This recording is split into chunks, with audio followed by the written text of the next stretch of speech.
Dengue ಜ್ವರ ಅಂದ್ರೆ ಏನಂತ ಗೊತ್ತಾ? ಚಿಕನ್ ಗುನ್ಯಾ ಅಂದ್ರೆ ಏನಂತ ಗೊತ್ತಾ? ಇಡೀ ಸೊಳ್ಳೆಯಿಂದ ಬರುತ್ತೈತೆ ಮುಕ್ತ. ಸ್ವಚ್ಛ ನೀರಿನಲ್ಲಿ ಇಡುತ್ತವೆ ಮೊಟ್ಟೆ. ವಾರಕ್ಕೊಮ್ಮೆ ಸ್ವಚ್ಛ ಮಾಡಿ ಒಣಗಿಸಿ ಮತ್ತೆ ತುಂಬಿಸಿ ಇಟ್ಕೊಳ್ಳಿ ನೀರ್ನ.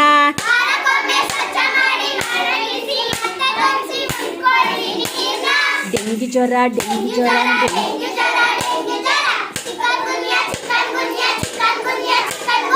ಹಗಲು ಹೊತ್ತಲ್ಲೇ ಕಚ್ಚುತ್ತವೆ ಅಷ್ಟೇ.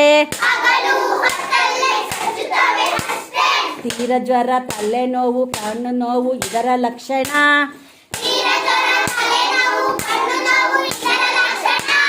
ಶೀತ, ಕೆಮ್ಮು, ಕೀಲು ನೋವು, ವಾಂತಿ ಭೇದಿ.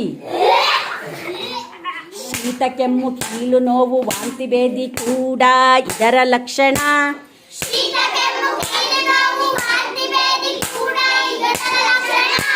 ಬರದ ಹಾಗೆ ರಕ್ಷಿಸೋಣ ನಮ್ಮೆಲ್ಲರ ಪರಿಸರ. ಈ ರೋಗಕ್ಕೆ ಚಿಕಿತ್ಸೆ ಏನಂತ ಗೊತ್ತಾ? ನಿರ್ದಿಷ್ಟ ಔಷಧಿ ಇಲ್ಲಂತೆ, ಹೌದಾ? ಉದಾಸೀನ ಮಾಡಬೇಡಿ, ನಿರ್ಲಕ್ಷ್ಯ ತೋರಬೇಡಿ. ಹತ್ತಿರದ ಯಾವುದೇ ಆಸ್ಪತ್ರೆಗೆ ಹೋಗಿ ವೈದ್ಯರಲ್ಲಿ ಸೂಕ್ತ ಪರೀಕ್ಷೆ ಮಾಡಿಸಿಕೊಳ್ಳಿ. ಸರ್ಕಾರಿ ಆಸ್ಪತ್ರೆ ಆದ್ರೂ ಹೋಗಿ, ಖಾಸಗಿ ಆಸ್ಪತ್ರೆ ಆದ್ರೂ ಹೋಗಿ. ಬಿಳಿ ರಕ್ತ ಕಣಗಳು ಕಡಿಮೆ ಆಗ್ದಂಗೆ ನೋಡ್ಕೊಳ್ಳಿ.